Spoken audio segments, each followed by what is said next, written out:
First with me, Alan Herbert, and sign language interpreter is Gideon Minor. Now we started off with the Kapsaret Member of Parliament as he defies court orders and leads eviction in Eldoret. Now, 5 families in Eldoret are tussling over the ownership of a 20-acre piece of land that has been in contention for the last 1 year. Now, this comes after Kapsaret legislator Oscar Sudi led a group of youth in demolishing structures on Wednesday, sitting on the contentious piece. Now, the incident comes just 2 days after a woman laying claim on part of the land allegedly sought audience with President William Ruto's help in occupying the property. And as we give you this report, the latest victim of the tussle has furnished media stations with court documents granting him ownership of the land and condemning the demolition, which he says plunges the country in the dark days of disregarding not only court orders but also basic human rights. Tuliongea na rais, yani tulikuwa classmates na yeye. Sasa rais akakuja kutusalamia. Nikashika yeye hivi akanisalamia, alafu nikaongea nikawaeleza hii maneno. Niko nje, shamba yangu imeng'anyang'wa na nini na wakora. Sasa president akasema na nani najua hiyo maneno. Nikaambia Suti anajua. Sasa akaita yeye Suti ndio akakimbia akakuja tuongee. Tumepeana title yetu, hata ile receipt tumepeana iko kotini, hawachaleta yao. Leo mheshimiwa na wao na watu wengi wakaja wamepomoa nyumba, wamechukua manyumba zenye zilikuwa kule, wamechukua vitu mpaka hata na saisi hatujui ng'ombe zilikuwa kule, kuku. We had projects nyingi. Kuna ukweli ukora kwa mahakama.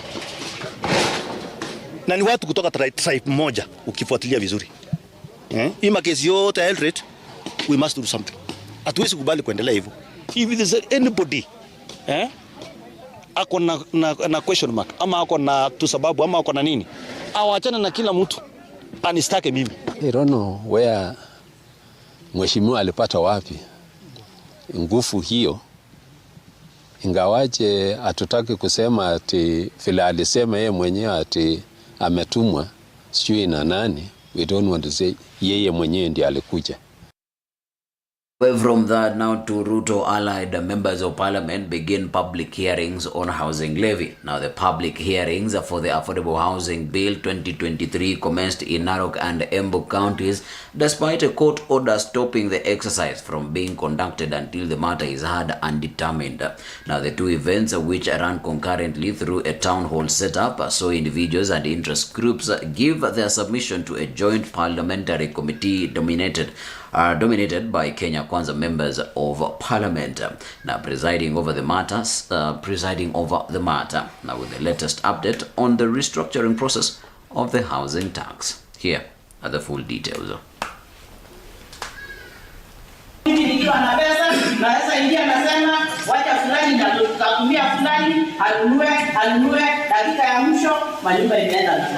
There was a concern that the price of these houses need to be affordable, need to be more affordable.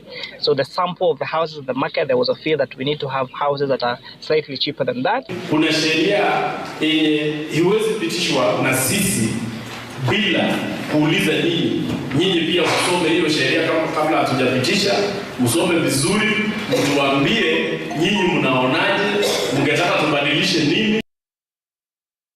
And away from that now, the president has slammed opposition leader Raila Odinga for asking CJ Koome not to meet him.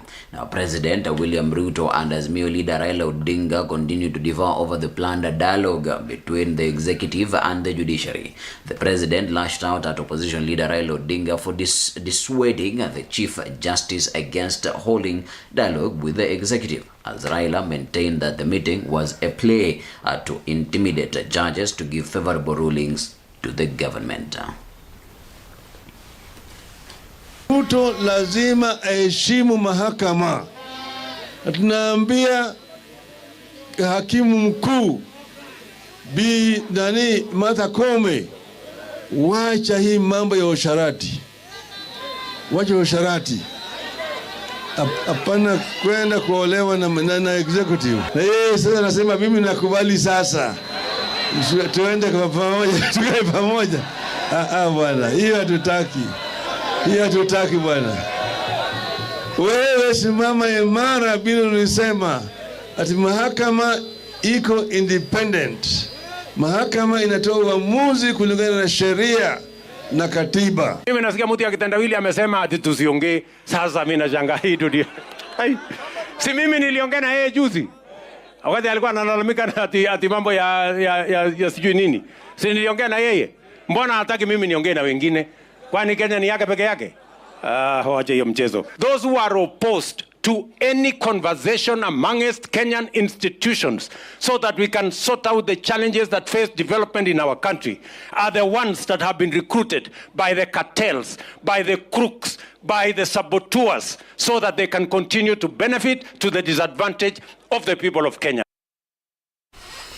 Away from a fiery president, now to detectives continue interrogating a Nigerian national in connection to murder of a woman in Roysambu. Now, the family of a woman who was killed in a house in Roysambu, Nairobi last Sunday have broken their silence over the matter, saying the killer had demanded 500,000 Kenyan shillings as ransom before releasing her. Now, the deceased, identified as 20-year-old Rita Waeni Mwendo, a fourth-year communication student at JKUAT, had left her aunt's place in